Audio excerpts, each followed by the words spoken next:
Hello friends, मैं अंबिका कुमारी और आप देख रहे हैं लेट्स लर्न विथ अंबिका। कैसे आप सभी? उम्मीद है बहुत अच्छे होंगे, अपनी तैयारी को बेहतर कर रहे होंगे और लगातार आपको प्रैक्टिस करने की ज़रूरत है क्योंकि समय बहुत कम है आपके पास। और इसी उपलक्ष्य में यहाँ पे आपके साथ प्रस्तुत हुई हूँ प्रैक्टिस नंबर 4 लेकर के। ठीक है, तो आपका ये आज प्रैक्टिस सेट 4 है। इससे पहले तीनों आपने नहीं देखा है तो ज़रूर देखिएगा।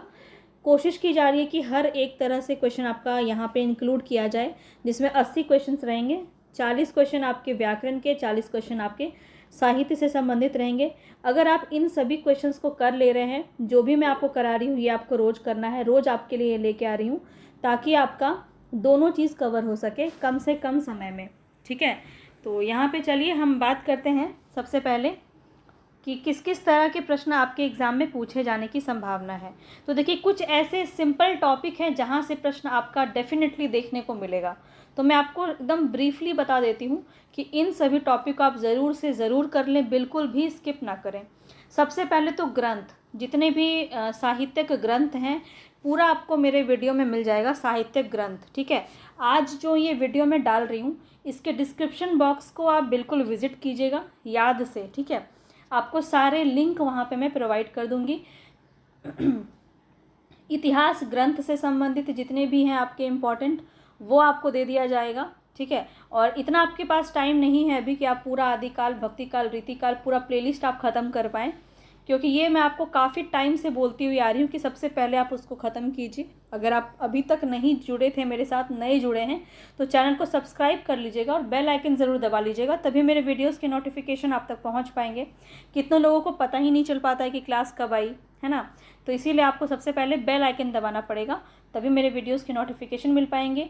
और आप मेरे टेलीग्राम से जुड़ सकते हैं जहाँ पे हम सारे क्लासेस के लिंक को शेयर करते हैं। इसके साथ ही और भी बहुत सारी चीज़ें मैं आपको वहाँ पे शेयर करती हूँ, जो भी मुझे पॉसिबल होता है वहाँ पे आपको कंटेंट प्रोवाइड कराया जाता है। तो टेलीग्राम पे ज़रूर विजिट कर लीजिएगा और इसकी पीडीएफ भी आपको वहीं मिलेगी। ठीक है, इसके पीडीएफ, सारे ही पीडीएफ मैं आपको देती हूँ जितने भी क्लासेस होते हैं, तो सबकी पीडीएफ आपको टेलीग्राम पे मिलेगी। तो ज़रूर से ज़रूर उसको आप टेलीग्राम पे ऐड हो जाइएगा। चलिए स्टार्ट करते हैं। तो पहले कौन कौन से वो टॉपिक हैं जल्दी से 5 मिनट में ख़त्म करती हूँ। सबसे पहले तो आपको ग्रंथ देख लेना है। इतिहास ग्रंथ से क्वेश्चन आपका डेफिनेटली देखने को मिलेगा ही मिलेगा।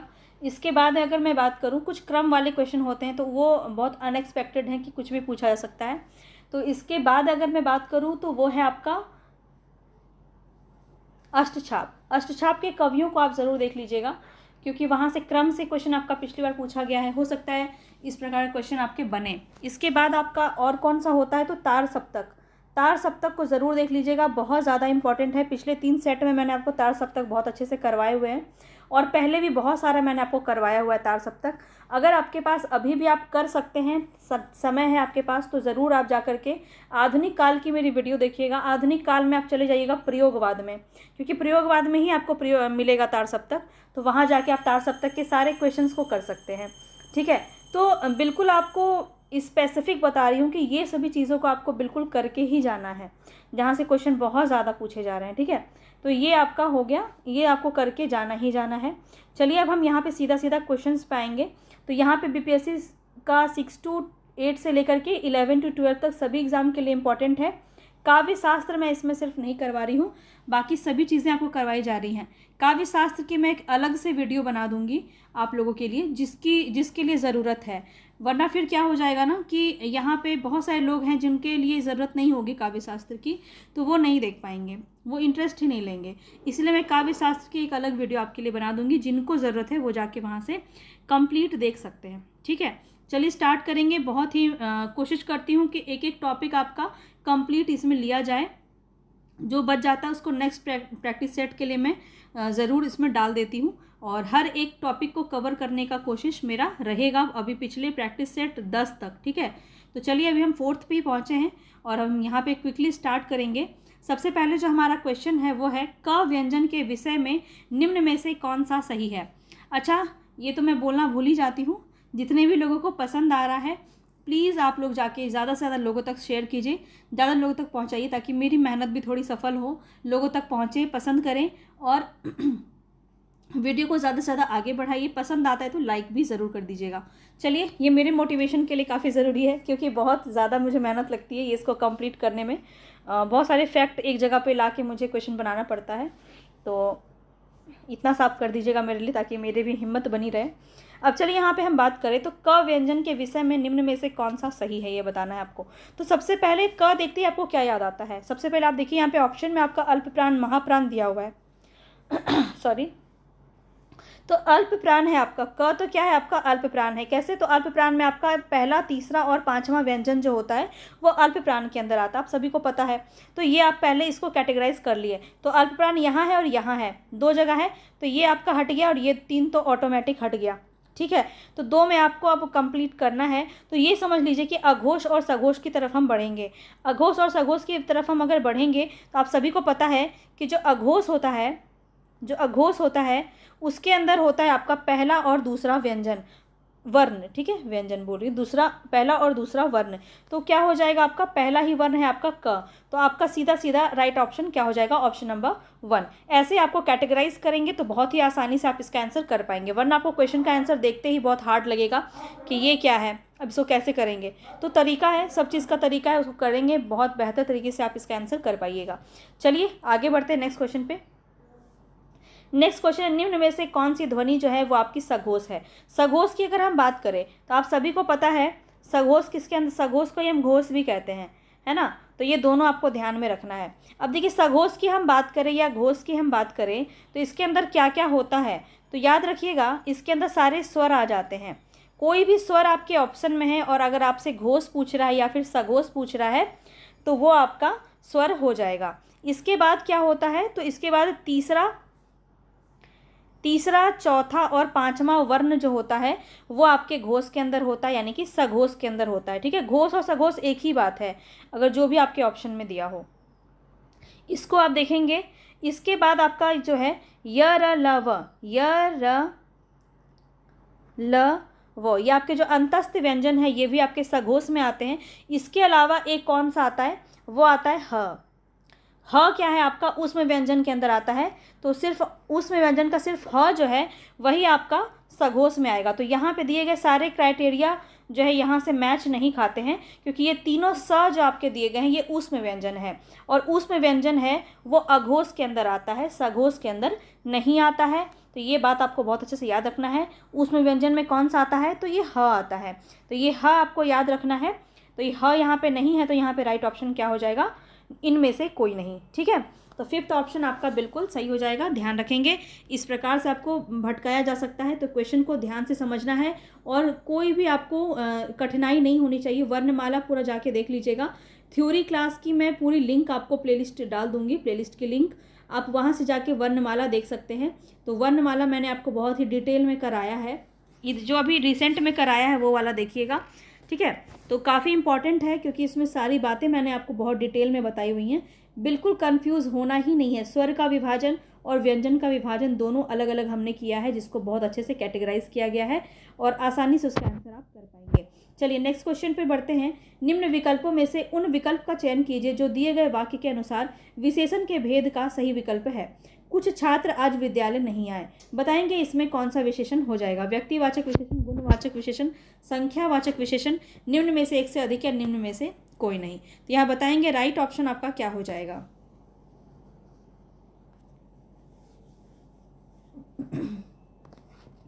यहाँ पे आपका राइट ऑप्शन क्या हो जाएगा, तो ध्यान रखेंगे राइट ऑप्शन जो है आपका वो है संख्यावाचक विशेषण। यहाँ दिया है कुछ छात्र, मतलब कि यहाँ पे अनिश्चित संख्यावाचक है। 2 में आपका बढ़ जाता है निश्चित और अनिश्चित, जानते हैं इसको, निश्चित और अनिश्चित के रूप में ये बढ़ जाता है और अनिश्चित के अंदर ही आ जाएगा। ठीक है, चलिए आगे बढ़ते हैं। नेक्स्ट क्वेश्चन है, इनमें से व्यक्तिवाचक संज्ञा कौन सी नहीं है।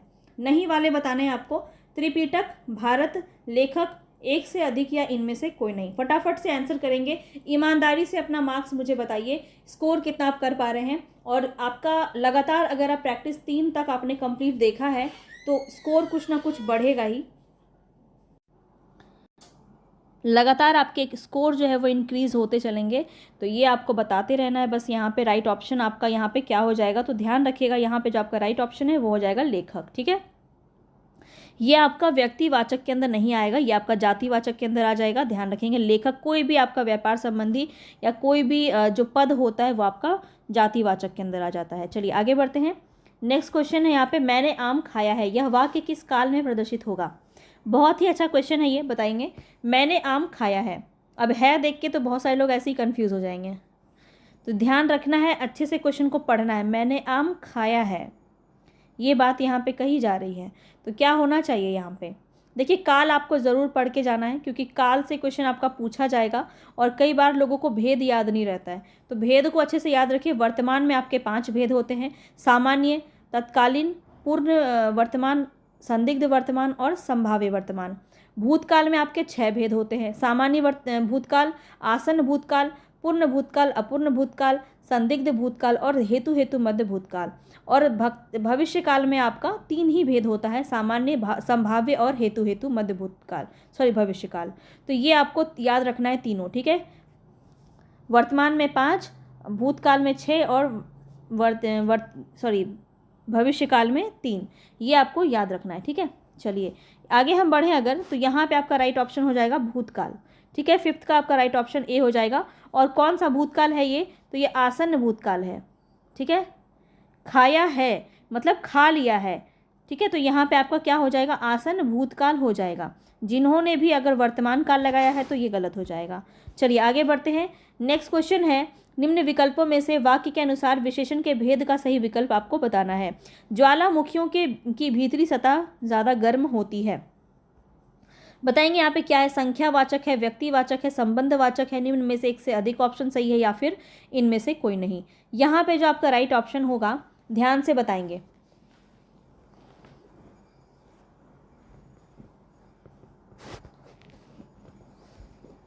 यहाँ पे आपका जो है ये आप देख रहे हैं कि ये आपका संबंध बताता है, तो यहाँ पे आपका राइट ऑप्शन क्या हो जाएगा? संबंधवाचक हो जाएगा, ठीक है। याद रखिएगा, ज्वालामुखियों की भीतरी सतह जो है वो क्या है? आपकी गर्म है, तो वो क्या है? गर्म है। तो विशेषण क्या है आपका यहाँ पे? गर्म है, लेकिन ये जो है ज्वालामुखी की भीतरी सतह, ये की जो है ये इसको संबंधित कर रहा है, और यहाँ पे आपका राइट ऑप्शन संबंधवाचक हो जाएगा। चलिए आगे बढ़ते हैं नेक्स्ट क्वेश्चन पे। नेक्स्ट क्वेश्चन यहाँ पे, जो छात्र परिश्रम करेंगे उन्हें सफलता अवश्य मिलेगी। इस वाक्य को अपने जीवन में भी आपको उतारना है, परिश्रम करना है। अगर ईमानदारी से आप मेहनत करते हैं तो निश्चित रूप से आप सफल होंगे। तो चलिए यहाँ पे वाक्य का सरल वाक्य बताना है आपको। जो छात्र परिश्रम करेंगे उन्हें सफलता अवश्य मिलेगी, इसका आपको सरल वाक्य बताना है। परिश्रम ही छात्रों को सफलता दिलाएगी, परिश्रमी छात्र अवश्य सफल होंगे, क्योंकि छात्र ने परिश्रम किया इसीलिए वह सफल हुआ। निम्न में से एक से अधिक ऑप्शन सही है या फिर कोई भी नहीं, बताएंगे यहाँ पे राइट ऑप्शन क्या हो जाएगा। तो एग्ज़ाम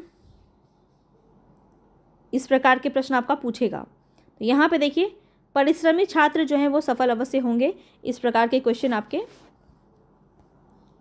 ऑप्शन नंबर 2 सही हो जाएगा यहाँ पे, ठीक है। चलिए आगे बढ़ते हैं। नेक्स्ट क्वेश्चन है, लड़का किताब पढ़ रहा है, बताना है पदबंध क्या है इसमें, पदबंध बताना है आपको। और क्वेश्चन थोड़ा सा डिफरेंट है, यहाँ पे आपको जो पद का जो क्रम है, किस प्रकार से पदबंध है यहाँ पे वो बताना है। जैसे लड़का क्या है? करता है, किताब क्या है? पढ़ रहा है, ये क्या है? ये बहुत ही इजी क्वेश्चन है अगर इसको आप समझें तो। कर्ता प्लस क्रिया है, कर्ता क्रिया विशेषण है, कर्ता कर्म क्रिया विशेषण है, अधिक ऑप्शन सही है या फिर कोई भी ऑप्शन सही नहीं है। बहुत ही समझदारी से आंसर करेंगे, बहुत ही इजी क्वेश्चन है और आप सभी ये इस प्रकार के प्रश्न को कर सकते हैं, बताएंगे। बहुत ही अच्छा लगेगा, यहाँ पे राइट ऑप्शन 5th हो जाएगा, क्योंकि यहाँ पे कोई भी ऑप्शन आपका सही नहीं है। बात करें अगर हम लड़के की, तो लड़का क्या है आपका? करता है, पढ़ रहा है, पढ़ना क्या होता है? क्रिया होता है। और किताब क्या है? किताब कर्म है। क्या पढ़ रहा है? जब क्या और किसको में आपका उत्तर आए तो वो कर्म होता है। हमने देखा है इसको सकर्मक क्रिया, अकर्मक क्रिया में हमने देखा है कि कर्म किस प्रकार से हम निकालते हैं। तो क्या और किसको में आंसर आ रहा है ना? पढ़ रहा है। क्या पढ़ रहा है? किताब पढ़ रहा है। तो कर्म आपका क्या है? किताब है। और पढ़ना क्या है आपका? पढ़ रहा है। ये पूरा आपका क्या है? क्रिया है, ठीक है, क्रिया है। तो कर्ता क्रम क्रिया का कोई भी यहाँ पे ऑप्शन नहीं दिया गया है, 5th ऑप्शन आपका सही हो जाएगा। चलिए नेक्स्ट क्वेश्चन है, कृदंत शब्द कृत प्रत्यय का उदाहरण बताना है, कौन सा होगा? कृदंत प्रत्यय का उदाहरण बताना है। धनवान, नमकीन, खिलाड़ी, निम्न में से एक से अधिक या फिर निम्न में से कोई नहीं। देखिए यहाँ पे धातु और उद्देश्य ये आपको बहुत अच्छे से पता होना चाहिए, यहाँ से क्वेश्चन आपका बन जाएगा। ठीक है, क्रिया या धातु के अंत में प्रयुक्त होने वाले जो प्रत्यय होते हैं उसको कृत प्रत्यय कहते हैं।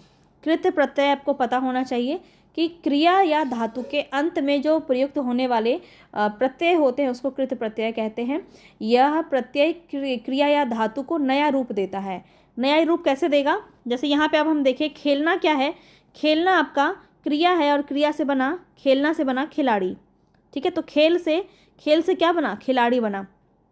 ठीक है, खेल से क्या बना? खिलाड़ी बना। तो ये आपका कृत प्रत्यय के अंदर आ जाएगा। और कुछ एग्जाम्पल मैं आपको बता देती हूँ जहाँ से क्वेश्चन आपका बन सकता है। जैसे कि अक प्रत्यय, अक प्रत्यय से आपका बन सकता है लिखना। लिखना से आपने लिखा लेख, लेख से लेखक, लेखक आपका अक प्रत्यय से बना। गायक,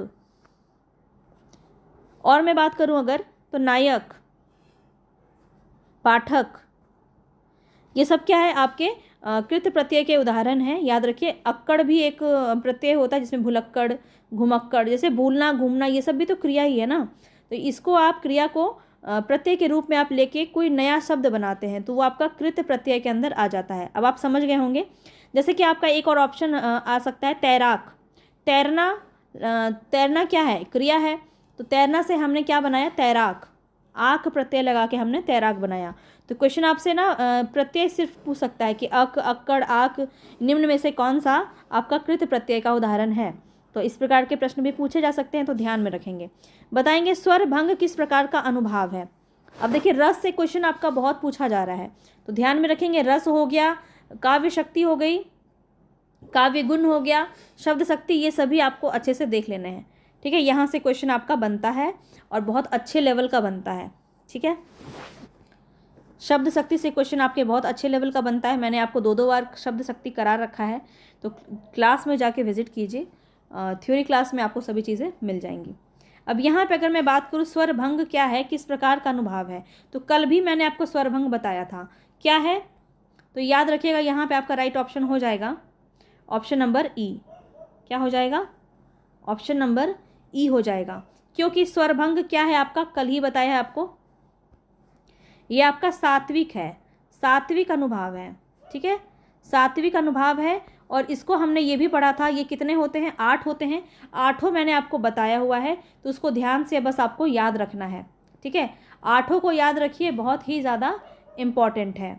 ठीक है, जो मैंने आपको बताया था, जैसे सात्विक में आपका क्या क्या आता है, तो स्तंभ हो गया, स्वेद, रोमांच, स्वरभंग, कंप, वैवर्ण्य, अश्रु, प्रलय, ये सब आपके 8 जो है सात्विक अनुभाव है। इसको याद रखेंगे। कायिक में क्या होता है, तो याद रखिए, कायिक आपका शारीरिक चेष्टाओं को प्रकट करता है। और वाचिक क्या होता है? वाणी के प्रयोग से, ये आपका वाणी के प्रयोग द्वारा होता है। वाचिक से आपको शब्द से ही समझ में आ गया होगा। आहार्य क्या होता है, तो वस्त्र या आभूषण के द्वारा हम आकर्षित करते हैं।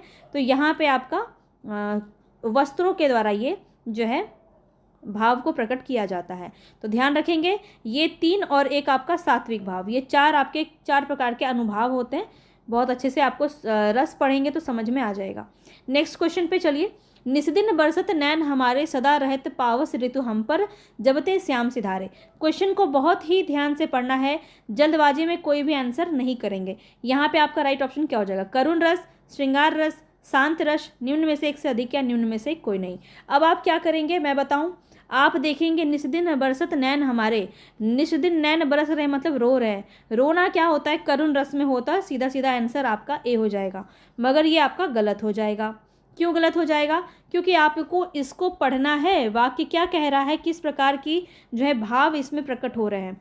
निस्दिन बरसत नैन हमारे, सदा रहत पावस ऋतु हम पर, जबते श्याम सिधारे। मतलब जब से श्री कृष्ण गए हैं, गोपियों का बुरा हाल है। गोपियाँ क्या उनके विरह में क्या कर रही हैं? नैन बरसा रही हैं, जैसे कि वर्षा ऋतु का आगमन हो गया हो। तो यहाँ पे क्या हो रहा है? आपका वियोग श्रृंगार रस का वर्णन है।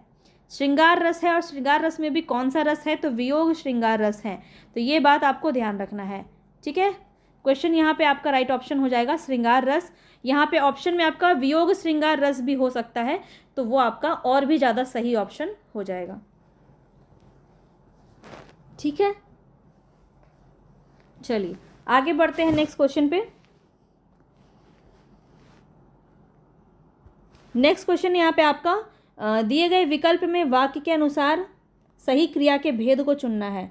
हम कूली से बोझ उठवाते हैं। बताइए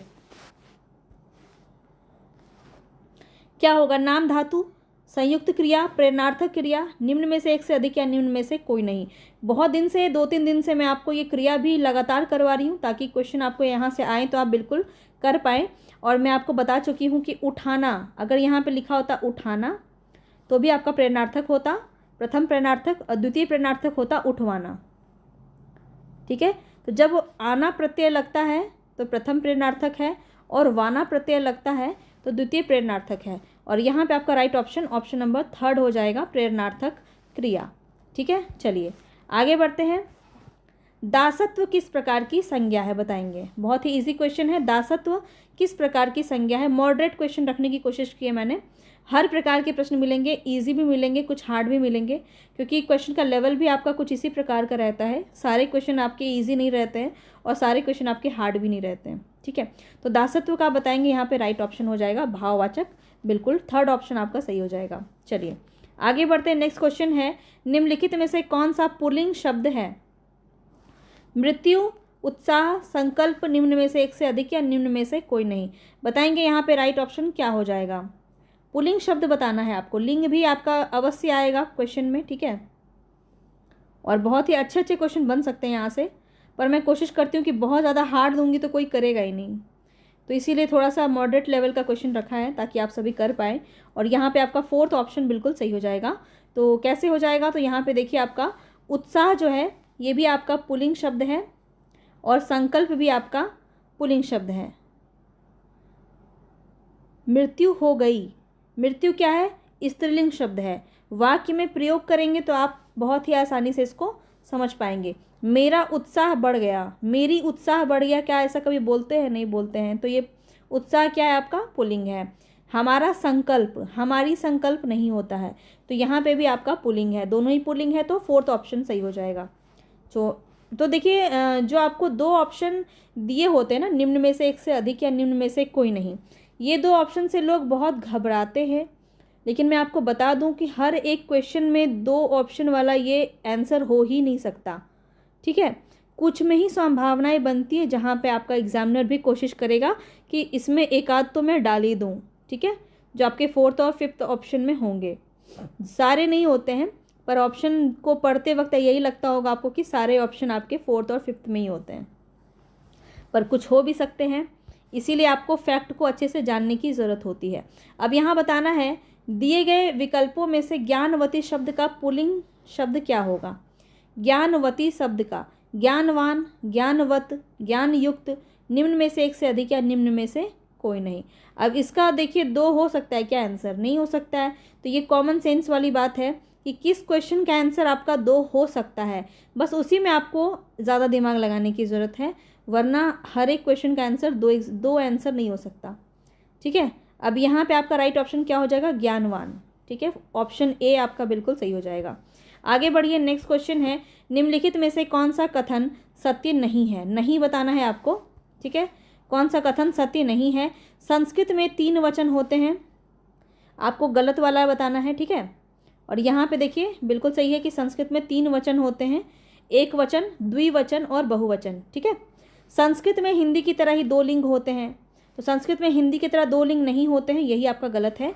तो ऑप्शन 2 यहाँ पे आपका सही हो जाएगा, क्योंकि संस्कृत में क्या होते हैं? 3 लिंग होते हैं, स्त्रीलिंग, पुल्लिंग और नपुंसक लिंग। ठीक है, चलिए आगे बढ़ते हैं नेक्स्ट क्वेश्चन पे। निम्नलिखित में से कौन सा शब्द सदैव स्त्रीलिंग में प्रयुक्त होता है? बताएंगे। पक्षी, बाज, मकड़ी, निम्न में से एक से अधिक या इनमें से कोई नहीं। तो इस तरह के क्वेश्चन में आपके एक से ज़्यादा ऑप्शन सही हो सकते हैं, तो इस तरह के क्वेश्चन में आपको दिमाग लगाना है। ठीक है, तो यहाँ पे आपका क्या हो जाएगा? पक्षी, बाज, मकड़ी, ये आपके फैक्ट हैं, फैक्चुअल चीज़ें हैं, जो आप लिंग जब आप पढ़े होंगे तो आपने उसको देखा होगा। यहाँ पे आपका राइट ऑप्शन मकड़ी हो जाएगा। ठीक है, सदैव स्त्रीलिंग में कुछ ऐसे होते हैं जैसे कि तितली, तितली हो गया। दीमक बहुत पूछा जाता है, दीमक, दीमक को बहुत सारे लोग जो है पुल्लिंग मानते हैं, लेकिन ये दीमक जो है आपका स्त्रीलिंग में आता है। और मकड़ी, दीमक आपका स्त्रीलिंग में आती है, मकड़ी हो गई। उसके बाद मक्खी, मक्खी हो गया, फिर मैना, मछली, गिलहरी, इस प्रकार के जो शब्द होते हैं ये आपके सदैव स्त्रीलिंग होते हैं। और इसको अगर आप नर में अगर आप देना चाहें तो आपको ऐसे बोलना पड़ेगा, नर मैना या फिर नर मछली, मादा मछली, इस प्रकार से। ठीक है, चलिए। लड़के ने रमेश को मारा, बताएंगे इसमें लड़के क्या है। लड़के ने रमेश को मारा, इस वाक्य में लड़के क्या है, एक वचन है, बहुवचन है, द्विवचन है, निम्न में से एक से अधिक ऑप्शन सही है या फिर कोई भी नहीं। तो ध्यान रखिएगा, लड़के ने रमेश को मारा, कोई लड़के ने रमेश को मारा। तो यहाँ पे क्या है, क्या बहुत सारे लड़कों की बात की जा रही है, लड़कों ने रमेश को मारा। अगर ऐसा कहते तो आपका बहुवचन होता, लेकिन यहाँ पे कहा जा रहा है लड़के ने रमेश को मारा, तो ये एक वचन है। ठीक है, ध्यान रखिएगा। चलिए आगे बढ़ते हैं। नेक्स्ट क्वेश्चन है यहाँ पे आपका, चिड़िया शब्द का बहुवचन क्या होगा। बहुत ही ज़्यादा इंपॉर्टेंट है, काफ़ी एग्जाम में आपके ये बनता है। चिड़िया, चिड़ियों, चिड़ियाएँ, निम्न में से एक से अधिक या कोई भी ऑप्शन सही नहीं है।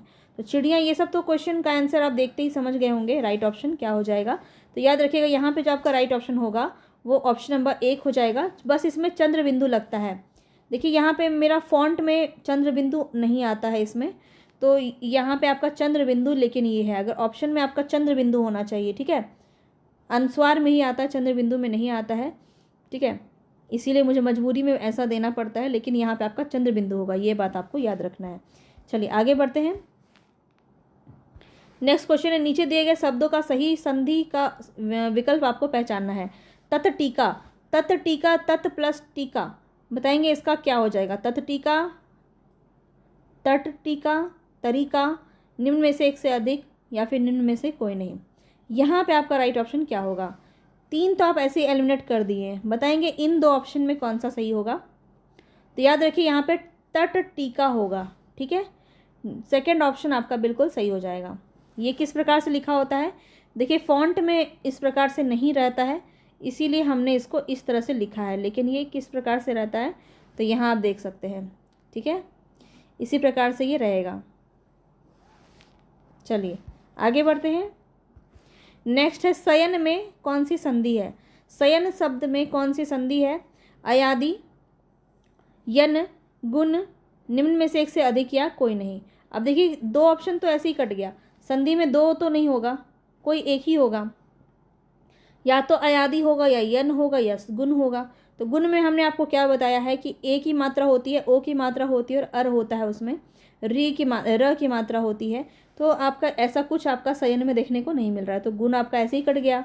यन में मैंने आपको बताया था कि य और व के आगे जो होता है आपका आधा वर्ण होता है, तो वो भी आपका यहाँ पे कहीं नहीं है, तो सीधा सीधा एलिमिनेट भी कर सकते हैं आप। राइट ऑप्शन आपका अयादि हो जाएगा। किस प्रकार से इसको किस प्रकार से विच्छेद किया गया है, तो इस प्रकार से याद रखिए, स धन अन से मिलके आपका बना है शयन।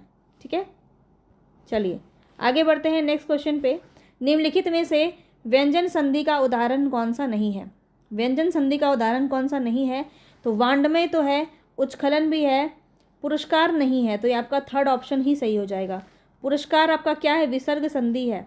याद रखिए, पुरः धन कार से आपका एक आपका ऐसा नियम होता है विसर्ग में, जहाँ पे ये आपका जो विसर्ग है वह स में बदल जाता है। इसको आप ऐसे लिखिए या फिर आप इसको ऐसे लिखिए, दोनों सेम बात है। ठीक है, चलिए आगे बढ़ते हैं। नेक्स्ट क्वेश्चन है, नरसिंह में कौन सा समास है। अव्ययी भाव, तत्पुरुष, कर्मधारय, निम्न में से एक से अधिक या निम्न में से कोई नहीं। तो यहाँ पे जो आपका राइट ऑप्शन होगा वो क्या हो जाएगा, बताएंगे। नरसिंह में कौन सा समास होगा, तो यहाँ पे जो आपका समास होगा वो होगा कर्मधारय, नरसिंह के समान। यहाँ पे अगर इसको हम तोड़ेंगे तो कैसे तोड़ेंगे, नरसिंह के समान। ठीक है, चलिए आगे बढ़ते हैं। नेक्स्ट क्वेश्चन है, नीलोत्पल। नीलोत्पल जो है यानी कि नीला उत्पल, सीधा सीधा आपका राइट ऑप्शन कर्मधारय में चला जाएगा। विशेष्य और विशेषण की बात की जाए वहाँ पे आपका कर्मधारय हो जाता है। गौशाला शब्द में कौन सा समास है, बताएंगे। गौशाला तो बहुत ही इजी है, तत्पुरुष, द्वंद्व, कर्मधारय, निम्न में से एक से अधिक ऑप्शन सही है या फिर कोई भी नहीं। तो यहाँ पे जो आपका राइट ऑप्शन होगा वो क्या हो जाएगा, तत्पुरुष हो जाएगा। गो के लिए शाला, यानी कि गाय के लिए घर को हम क्या कहते हैं, गौशाला कहते हैं। और अगर पूछा जाए आपको तत्पुरुष में भी कौन सा तत्पुरुष है, तो के लिए है ना, तो क्या हो जाएगा, संप्रदान तत्पुरुष समास हो जाएगा। तो डिटेल में सभी चीज़ें आपको ध्यान में रखनी है। फुर्तीला शब्द का प्रत्यय बताएंगे क्या होगा, फुर्तीला। अब यहाँ पे आप देखिए, ईला, तीला, दीर्घ ई लगा हुआ है, ईला, निम्न में से एक से अधिक या कोई भी नहीं। यहाँ पे जो आपका राइट ऑप्शन है बताइए, ईला, तीला या ईला। यहाँ पे आपका राइट ऑप्शन क्या हो जाएगा, ऑप्शन नंबर थर्ड। यहाँ पे आप देख रहे हैं कि तो में जो है वो दीर्घ ई की मात्रा लगी हुई है, और दीर्घ ई आपका कहाँ है, यहाँ पे है, थर्ड ऑप्शन में। ठीक है, चलिए आगे बढ़ते हैं। निर्विकार शब्द में उपसर्ग क्या है, निर्वी, निर या निह, बताएंगे। बहुत ही अच्छा क्वेश्चन है ये, बताइए आप, इसका राइट ऑप्शन आपको आना चाहिए, बहुत इंपॉर्टेंट है। निर्विकार,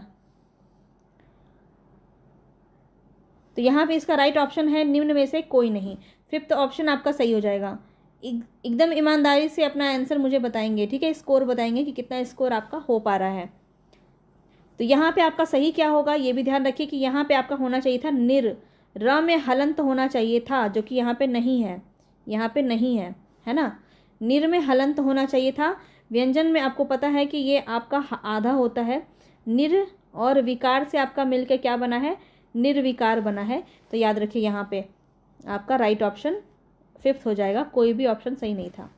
कृदंत और तद्धित किसके भेद हैं, बताएंगे। क्रिया के भेद हैं, उपसर्ग के भेद हैं, प्रत्यय के भेद हैं, निम्न में से एक से अधिक ऑप्शन सही है या फिर इनमें से कोई नहीं।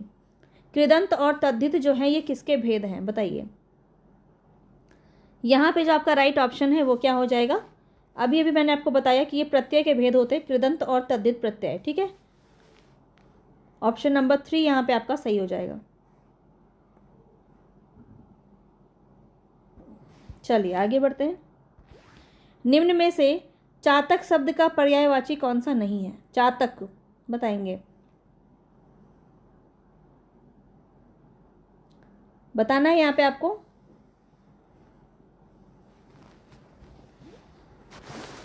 तो यहाँ पे जो आपका राइट ऑप्शन हो जाएगा वो हो जाएगा ऑप्शन नंबर ए।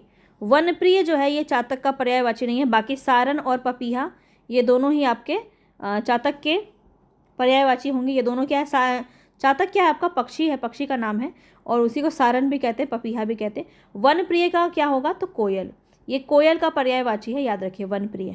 ठीक है, चलिए आगे बढ़ते हैं।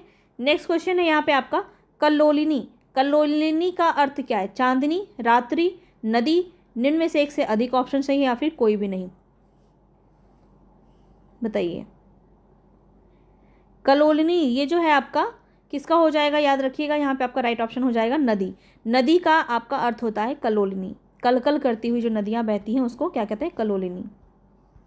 आगामी शब्द का सही विलोम अर्थ बताएंगे। आगामी का क्या हो जाएगा विलोम शब्द, अंत, इति, गत, निम्न में से एक से अधिक ऑप्शन सही है या फिर निम्न में से कोई नहीं। तो यहाँ पे आपका राइट ऑप्शन हो जाएगा ऑप्शन नंबर 3। ठीक है, आगामी का विलोम क्या होता है, गत। आगामी मतलब आने वाला, गत मतलब जो बीत चुका है। उन्मूलन का सही विलोम बताना है आपको। उन्मूलन का शाब्दिक अर्थ क्या होता है, जड़ से उखाड़ देना। क्या होता है, जड़ से उखाड़ देना, इसको क्या कहते हैं, उन्मूलन कहते हैं। तो इसका विलोम क्या हो जाएगा, आरोपण। आरोपण होगा, आरोपण नहीं होगा, रोपण होगा। यहाँ पे आपका बिल्कुल सही है, रोपण। उन्मूलन का विलोम शब्द क्या हो जाएगा, रोपण। चलिए आगे बढ़ते हैं। नेक्स्ट क्वेश्चन है महार्धता का विलोम क्या होगा। महार्धता का विलोम बताना है यहाँ पे।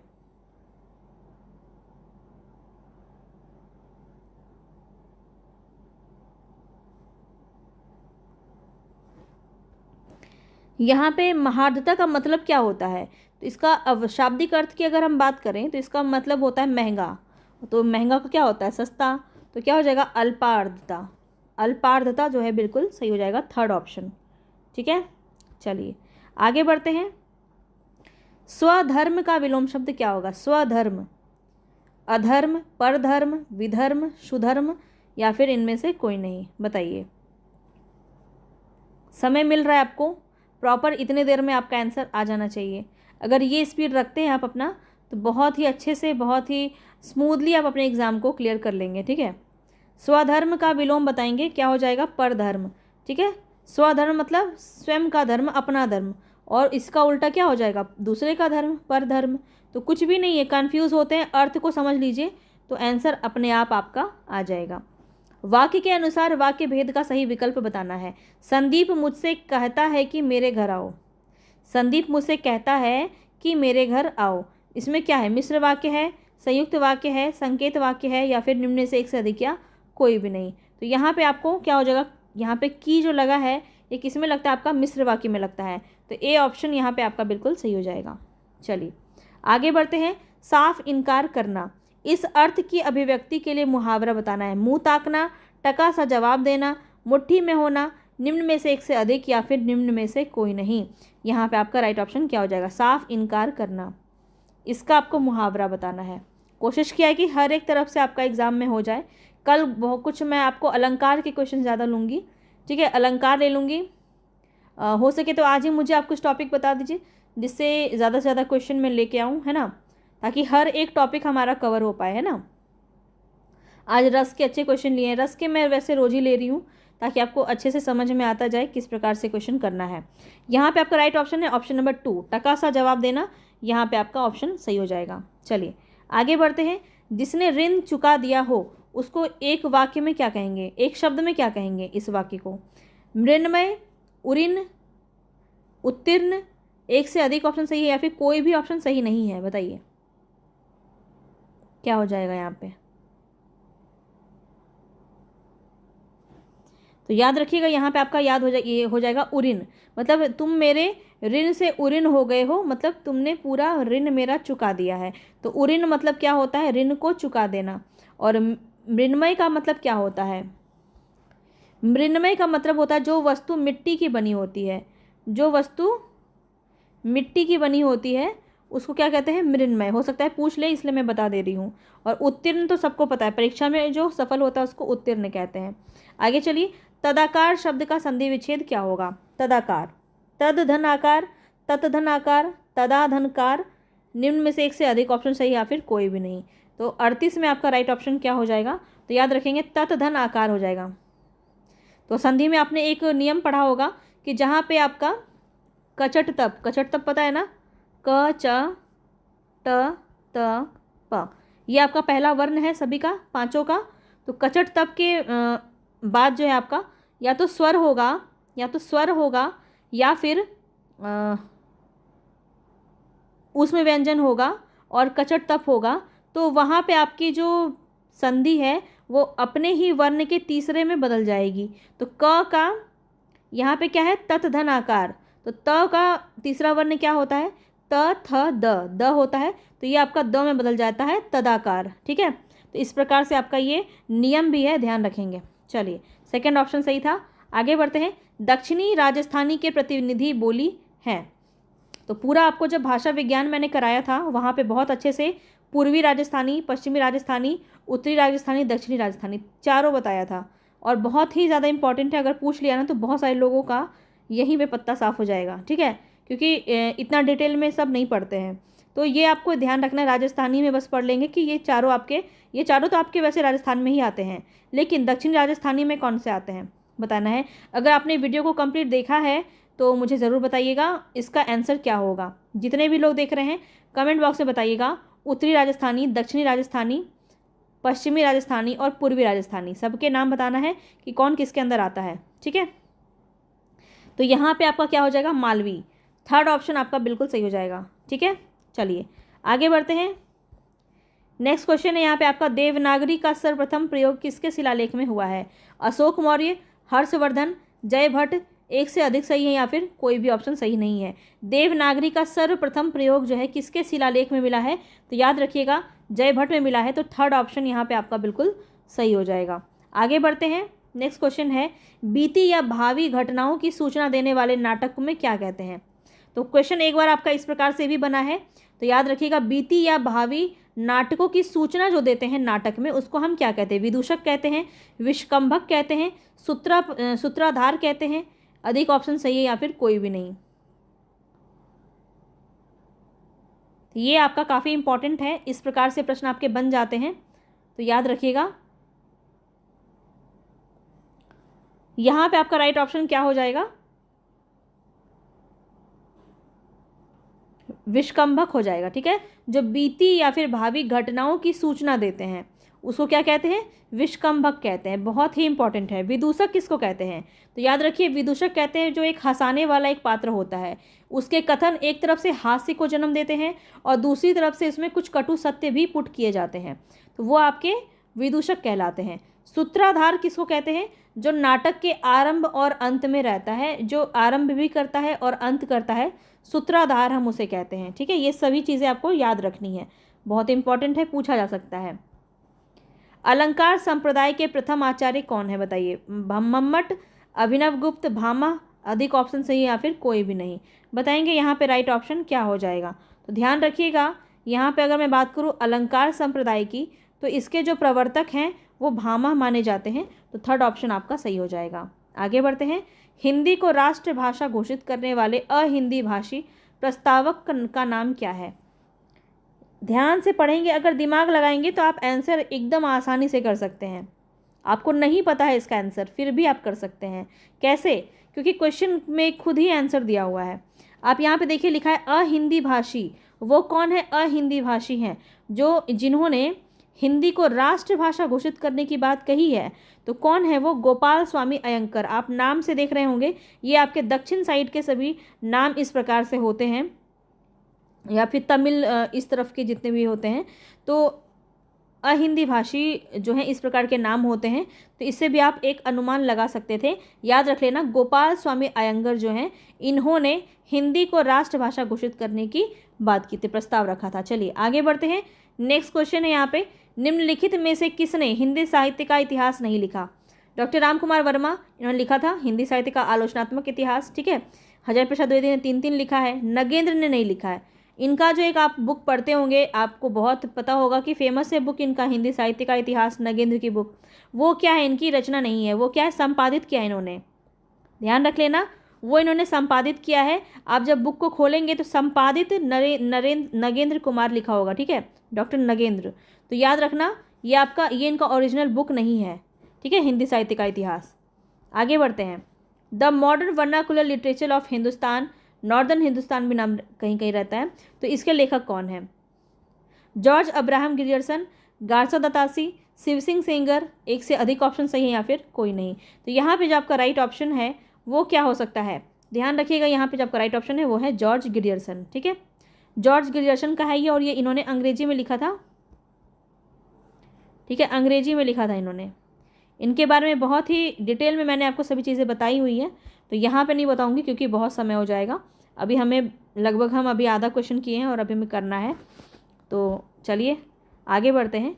हिंदी साहित्य का आरंभ 693 ईस्वी से मानने वाले साहित्यकार का नाम बताना है। 693 ईस्वी से कौन मानता है, रामचंद्र शुक्ल, हजारी प्रसाद द्विवेदी, राम कुमार वर्मा, निम्न में से एक से अधिक ऑप्शन सही है या फिर कोई भी नहीं। हिंदी साहित्य का आरंभ 693 ईस्वी से किन्होंने माना है, तो यहाँ पे जो आपका राइट ऑप्शन है वो क्या हो जाएगा, राम कुमार वर्मा। ठीक है, राम कुमार वर्मा यहाँ पे बिल्कुल सही हो जाएगा। चलिए आगे बढ़ते हैं। हिंदी साहित्य के उत्तर मध्यकाल को अलंकृत काल कहने वाले विद्वान कौन है। तो देखिए, आपका नामकरण से 1 से 2 क्वेश्चन जरूर रहता है, तो ध्यान रखिए, यहाँ पे आपका राइट ऑप्शन हो जाएगा मिश्र बंधु ने माना है। एक बहुत पूछा जाता है श्रृंगार काल, श्रृंगार काल किसने कहा है, विश्वनाथ प्रसाद मिश्र ने कहा है। बहुत इंपॉर्टेंट है, याद रख लेना। चलो आगे बढ़ते हैं। हिंदी साहित्य का अतीत, देखिए ग्रंथ बोल रही थी मैं आपको, ग्रंथ से क्वेश्चन आपको करना है। लगभग मैंने बहुत सारे क्वेश्चन आपको करवा दिए हैं ग्रंथ से, बहुत घिसा पिटा हो जाता, थोड़ा सा अलग लिया है। हिंदी साहित्य का अतीत बताएंगे किसका है ये।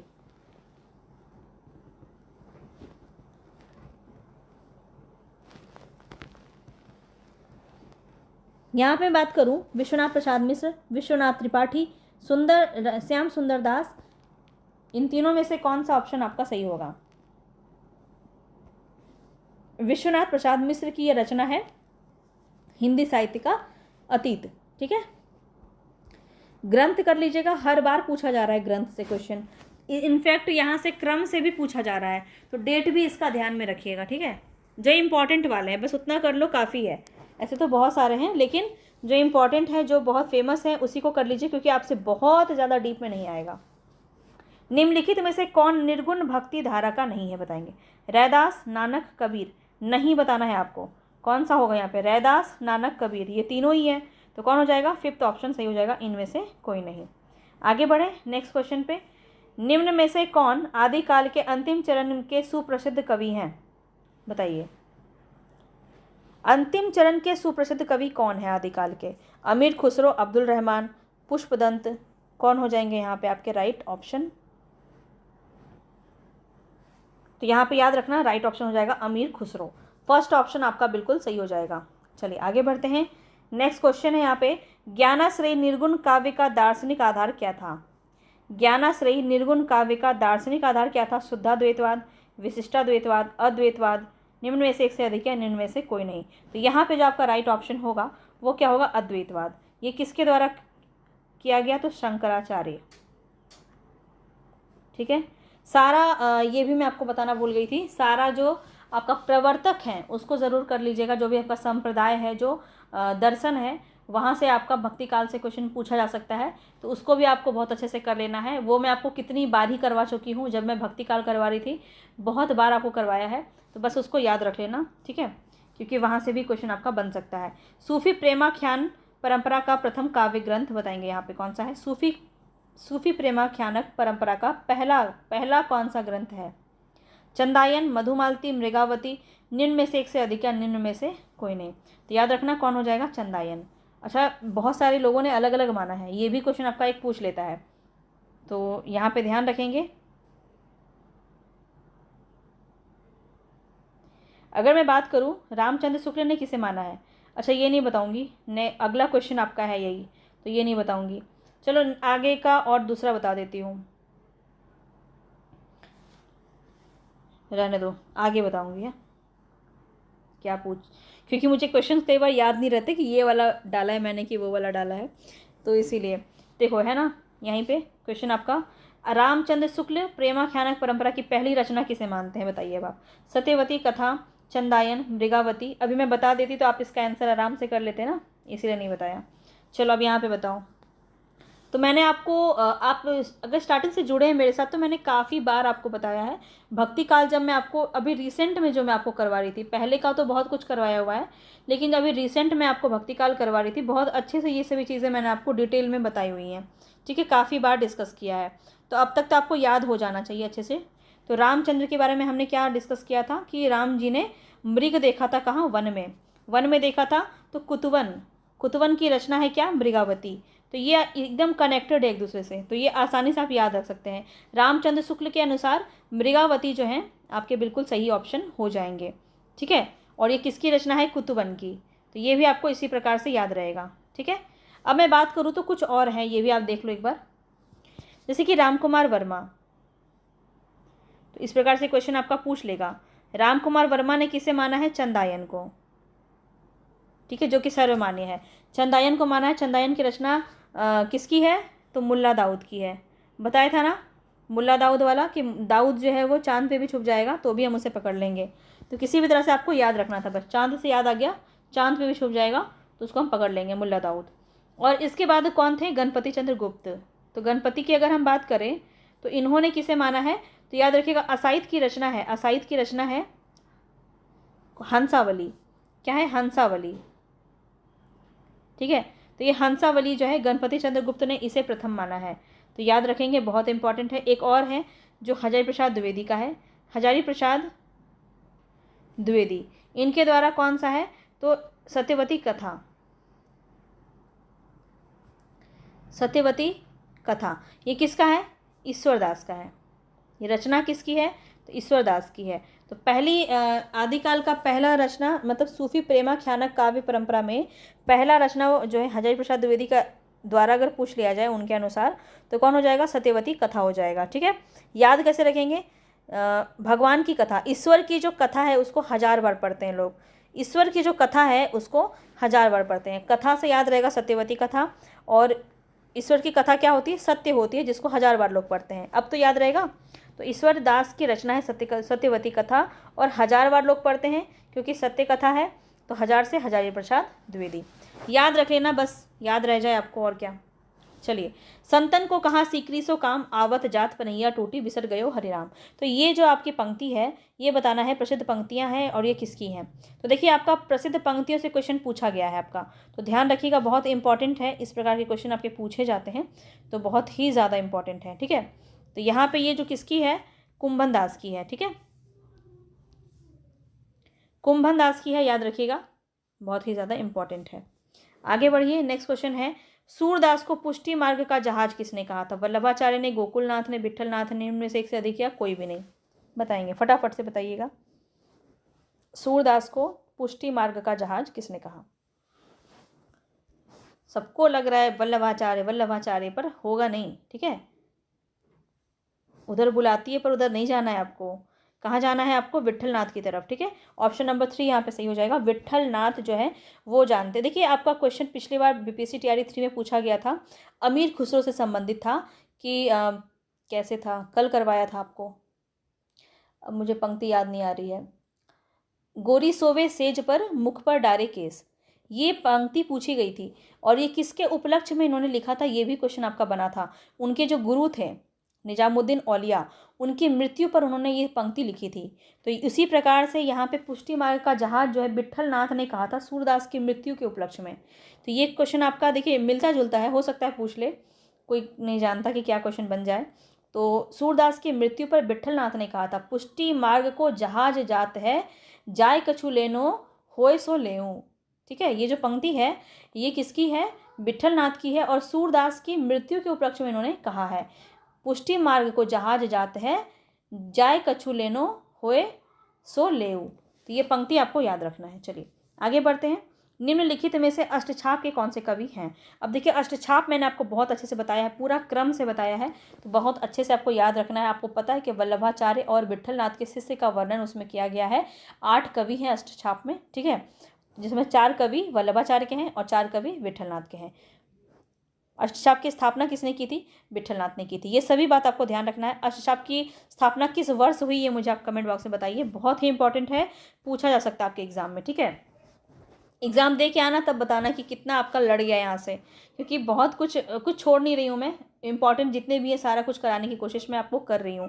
तो अष्टछाप में कौन से कवि यहाँ पे, वल्लभाचार्य के शिष्य तो हैं पर ये खुद नहीं है, तो ये आपका नहीं होगा, विट्ठलनाथ भी नहीं होगा, गोकुलनाथ भी नहीं होगा। तो यहाँ पे आपका ऑप्शन नंबर 5 सही हो जाएगा, इनमें से कोई नहीं। कौन कौन है याद रखिए, कुंभन दास, सूरदास, सारे नाम आपको याद रखना है, कुंभन दास, सूरदास, परमानंद दास। ठीक है, इसके बाद आपका हो जाएगा,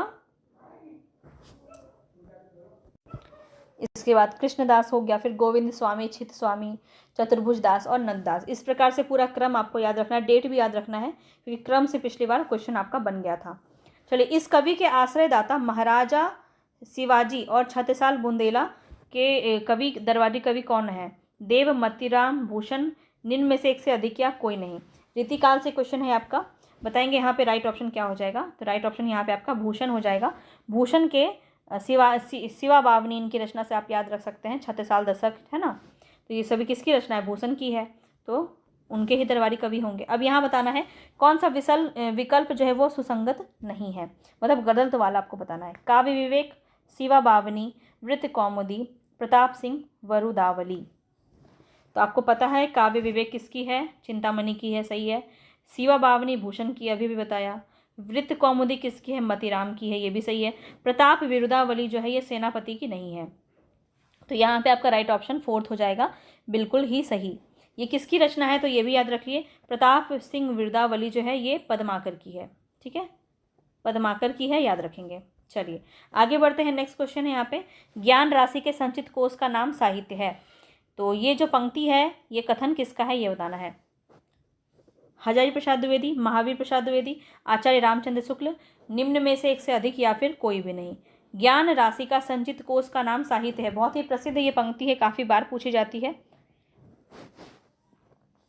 यहाँ पे आपका राइट ऑप्शन हो जाएगा महावीर प्रसाद द्विवेदी, सेकंड ऑप्शन आपका बिल्कुल सही हो जाएगा। चलिए आगे देखिए, इनमें से कौन काव्य ग्रंथ मैथिली शरण गुप्त का काव्य ग्रंथ नहीं है। जय भारत, विष्णुप्रिया, द्वापर, मानसी, इनमें से कोई नहीं। देखिए जय भारत भी है, विष्णुप्रिया भी है, द्वापर भी है, मानसी नहीं है, तो 4th ऑप्शन आपका सही हो जाएगा। ठीक है, मानसी किसकी है? तो याद रखिए ये राम नरेश त्रिपाठी की है। ठीक है, राम नरेश त्रिपाठी की है। ठीक है, तो ये बात आपको ध्यान रखना है। चलिए आगे बढ़ते हैं। नेक्स्ट क्वेश्चन है, काव्य मंजूषा के रचयिता कौन है? काव्य मंजूषा, मैथिली शरण गुप्त, प्रताप नारायण मिश्र, महावीर प्रसाद द्विवेदी, निम्न में से एक से अधिक या कोई भी नहीं। तो यहाँ पे जो आपका राइट ऑप्शन होगा वो क्या हो जाएगा? ध्यान रखेंगे, राइट ऑप्शन यहाँ पे हो जाएगा महावीर प्रसाद द्विवेदी। थर्ड ऑप्शन यहाँ पे आपका बिल्कुल सही हो जाएगा काव्य मंजूषा में। आगे बढ़ते हैं। नेक्स्ट क्वेश्चन है यहाँ पे, मौर्य विजय। मौर्य विजय किसकी रचना है? बताएंगे। मैथिली शरण गुप्त, सियाराम शरण गुप्त, श्याम नारायण पांडे, निम्न में से एक से अधिक या फिर निम्न में से कोई नहीं। बताइएगा, 2 से 3 बार रिवीजन कर लीजिए क्वेश्चंस को, बहुत ही आसानी से आपको याद हो जाएंगे सारे। और मैं आपको पीडीएफ दे देती हूँ, तो पीडीएफ से आप इसको आसानी से याद कर सकते हैं। इसके आंसर भी मैं आपको टिक करके देती हूँ ताकि आप सभी को आसानी से याद रख पाएँ, है ना। चलिए यहाँ पे आपका राइट ऑप्शन क्या हो जाएगा? सियाराम शरण गुप्त। ठीक है, मौर्य विजय काफ़ी इंपॉर्टेंट है, ये क्वेश्चन आपका काफ़ी बार पूछा गया है। तो मौर्य विजय याद रखिए सियाराम शरण गुप्त की है। इनकी और रचना जैसे पाथे, बापू बहुत पूछा जाता है, अनाथ, ये सभी रचना किसकी है? सियाराम शरण गुप्त की है। अब आगे देखिए, शत्रु मेरा बन गया है छल रहित व्यवहार मेरा।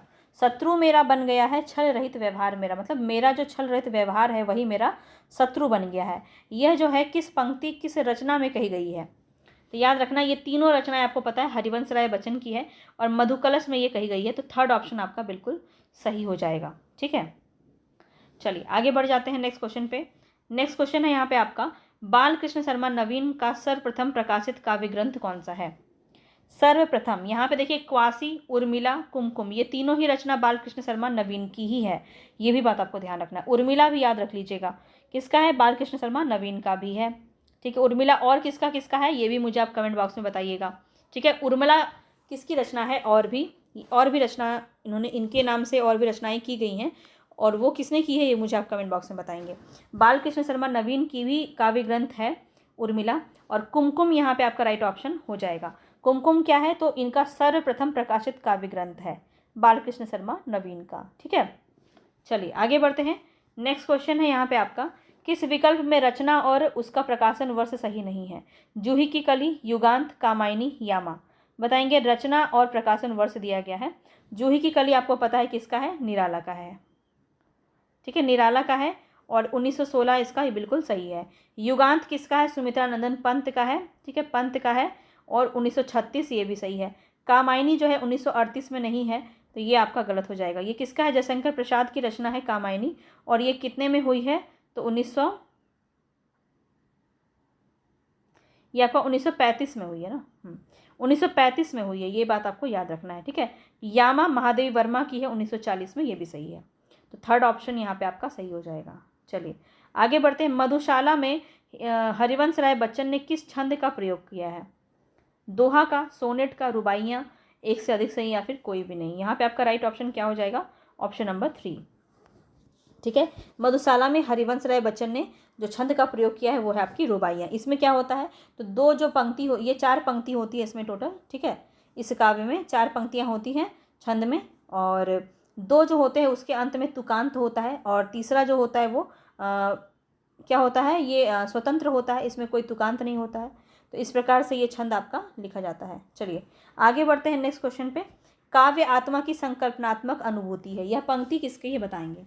ये काफ़ी भी आपको क्वेश्चन मैंने करवाया है पहले भी। तो काव्य आत्मा की संकल्पनात्मक अनुभूति है किसका है? रामचंद्र शुक्ल, सुमित्रा नंदन पंत, जयशंकर प्रसाद, या फिर इनमें से एक से अधिक या फिर कोई भी नहीं। तो यहाँ पे जो आपका राइट ऑप्शन है वो हो जाएगा जयशंकर प्रसाद। ठीक है, जयशंकर प्रसाद की ये रचना है, पंक्ति है। ठीक है, कथन, काव्य आत्मा की संकल्पनात्मक अनुभूति है, याद रख लेना, पूछा जा सकता है। आगे देखिए, किस धारा का काव्य भौतिक और आध्यात्मिक के द्वैत और संघर्ष की ज्वलंत आधुनिक समस्या से जूझने का प्रयास है? तो किसी काव्य धारा के बारे में बात की जा रही है यहाँ पे, मतलब एक तरह से कह सकते हैं कि नई कविता, छायावाद या प्रगतिवाद, इन्हीं में से कोई एक ऐसा है जिसके बारे में ये बात कही जा रही है। तो ये किसमें आपकी ज़्यादातर देखने को मिली? भौतिक और आध्यात्मिक के अद्वैत और संघर्ष की ज्वलंत आधुनिक समस्या से जूझने का प्रयास किसमें किया गया है? तो वो आपका हो जाएगा छायावाद। ठीक है, सेकंड ऑप्शन आपका यहाँ पे सही हो जाएगा। नेक्स्ट क्वेश्चन है यहाँ पे आपका, कामायनी में कौन सा सर्ग नहीं है बताएंगे। लोभ सर्ग, श्रद्धा सर्ग, चिंता सर्ग, एक से अधिक ऑप्शन सही या फिर कोई भी ऑप्शन सही नहीं है। तो सर्ग आपको याद रखना है कामायनी का, कुल 15 सर्ग हैं इसमें, ठीक है। और 15 आपको याद रखना है, इसको मैंने आपको काफ़ी बार बताया है। जैसे चिंता, आशा, श्रद्धा, काम, वासना, लज्जा, कर्म, ईर्ष्या, इड़ा, स्वप्न, संघर्ष, निर्वेद, दर्शन, रहस्य और आनंद, ये कुल आपके 15 सर्ग होते हैं जिसको आपको अच्छे से याद रखना है। तो इसमें आपका लोभ कहीं भी नहीं है, तो ए ऑप्शन आपका बिल्कुल सही हो जाएगा। आगे बढ़ते हैं। नेक्स्ट क्वेश्चन है, एक भारतीय आत्मा किस कवि को कहा गया है। मैथिली शरण गुप्त को, बालकृष्ण शर्मा नवीन को, माखनलाल चतुर्वेदी को, निम्न में से एक से अधिक ऑप्शन सही है या फिर कोई भी नहीं। तो यहाँ पे जो आपका राइट ऑप्शन है वो हो जाएगा माखनलाल चतुर्वेदी। थर्ड ऑप्शन यहाँ पे आपका सही हो जाएगा, ठीक है। आगे बढ़ते हैं। नेक्स्ट क्वेश्चन है यहाँ पे आपका, प्रकाशन काल के अनुसार कौन सी जो कृति है उसका अनुक्रम सही है। आसु, ग्रंथि, यामा, बेला, बताइए। तो यहाँ पे आपको डेट याद रखना पड़ेगा तभी ये आंसर आपका सही होगा। तो यहाँ पे देखिए, ग्रंथि सबसे पहले आएगा आपका। ग्रंथि जो है ये आपका 1920 में, आंसू आपका 1925 में, यामा आपका 1940 में और बेला आपका 1946 में, ठीक है, 1946 में, ठीक है। तो इस तरह से आपको याद रखना है। और ये किसकी किसकी रचना थी ये मुझे आप कमेंट बॉक्स में बताइएगा। साखी किसका संकलन है बताएंगे। शमशेर बहादुर सिंह, कीर्ति चौधरी, विजय देव नारायण शाही, एक से अधिक ऑप्शन सही है या फिर कोई भी नहीं। तो यहाँ पे आपको साखी का संकलन बताना है। साखी किसका संकलन है, विजय देव नारायण शाही का। थर्ड ऑप्शन यहाँ पे आपका बिल्कुल सही हो जाएगा। चलिए आगे बढ़ते हैं। नेक्स्ट क्वेश्चन है यहाँ पे आपका, नई कविता नाम किसके द्वारा दिया गया है। अज्ञेय के द्वारा, मुक्तिबोध, मलयज या फिर कोई भी आपका नहीं होगा, बताएंगे। 73 में आपका राइट ऑप्शन हो जाएगा सच्चिदानंद हीरानंद वात्स्यायन अज्ञेय, ठीक है। अज्ञेय जो है बिल्कुल सही हो जाएगा। चलिए आगे बढ़ते हैं। नेक्स्ट क्वेश्चन है यहाँ पे आपका, निम्नलिखित में से किस कवि का संबंध नवगीत विधा से नहीं है। नवगीत विधा से पूछा जा सकता है, नया नया क्वेश्चन है ये सब। तो नवगीत विधा जो है इससे कौन संबंधित नहीं है, तो याद रखना यहाँ पे आपका कुमार रविंद्र भी है, राजेंद्र प्रसाद ने तो नवगीत विधा का स्टार्ट ही किया है। तो यहाँ पे राइट ऑप्शन आपका गिरिधर राठी हो जाएगा। गिरिधर राठी जो है वो नवगीत विधा से संबंधित नहीं है। आगे बढ़ते हैं। नेक्स्ट क्वेश्चन है कि निम्न में से कौन सी विशेषता नई कविता की नहीं है। क्षणवादिता तो नई कविता की विशेषता के अंदर है, बौद्धिकता भी है इसमें और अतिशय व्यक्तिकता भी है। मार्क्सवादी दर्शन नहीं है, ये आपके प्रगतिवाद में है। तो ये भी बात आपको याद रखना है, ठीक है। मार्क्सवादी दर्शन किस में है आपका, प्रगतिवाद में है। फोर्थ में आपका राइट ऑप्शन फोर्थ हो जाएगा 75 नंबर में। आगे बढ़ते हैं। नेक्स्ट क्वेश्चन है, हिंदी का पहला समाचार पत्र उदंड मार्तंड प्रकाशित हुआ था, बताइए कब प्रकाशित हुआ था और कहाँ से प्रकाशित हुआ था। तो 1826 ईस्वी में कोलकाता से, 1828 ईस्वी में कोलकाता से, 1826 में मद्रास से, या फिर एक से ज़्यादा ऑप्शन सही है या फिर कोई भी ऑप्शन सही नहीं है। तो यहाँ पे जो आपका राइट ऑप्शन है वो हो जाएगा 1826 ईस्वी में कोलकाता में, ठीक है। कोलकाता से ये आपका होता है उदंड मार्तंड। और किसकी है ये जो समाचार पत्र है ये किसका है, ये मुझे आप कमेंट बॉक्स में बताइए। उदंड मार्तंड काफ़ी इंपॉर्टेंट है, ये पूछा जा सकता है और काफ़ी बार इसको डिस्कस किया है मैंने। चलिए, पत्रिका और संपादक या प्रकाशक संबंधी असंगत विकल्प आपको बताना है। नटरंग जो है ये मोहन राकेश का है, तो पहला ही गलत हो गया, पहला ही गलत हो गया। तो पहला ऑप्शन ही आपका यहाँ पे सही हो जाएगा। नटरंग किसका है, तो याद रखिएगा ये नेमी चंद जैन का है। किसका है, नेमी चंद जैन, ठीक है, नेमी चंद जैन का है। सारिका का अवध नारायण मुग्दल है और नई कविता जगदीश गुप्त सही है। आलोचना जो है नामवर सिंह का, ये भी सही है। तो ये आपको अलग से 3 जो है ये भी याद रखना है क्योंकि पूछा जा सकता है। चलिए आगे बढ़ते हैं। नेक्स्ट क्वेश्चन है यहाँ पे आपका, 1918 के साहित्य अकादमी पुरस्कार में किस लेखिका को सम्मानित किया गया था। मन्नू भंडारी को, चित्रा मुग्दल को, मृदुला गर्ग को, एक से अधिक ऑप्शन सही है या फिर कोई भी नहीं। 1918 में बताएंगे साहित्य अकादमी पुरस्कार से। तो यहाँ पे जो आपका राइट ऑप्शन है वो हो जाएगा option number B, Chitra Mudgal. Chitra Mudgal जो है इसकी इनकी उपन्यास है, ठीक है, इनकी उपन्यास है। क्या नाम है उपन्यास का, या ये भी याद रखिए, पोस्ट बॉक्स, ठीक है, पोस्ट बॉक्स नंबर 203 नाला सुपारा। ये इनके उपन्यास का नाम है और इसी के लिए इनको साहित्य अकादमी पुरस्कार दिया गया। आगे बढ़ते हैं नेक्स्ट क्वेश्चन पे।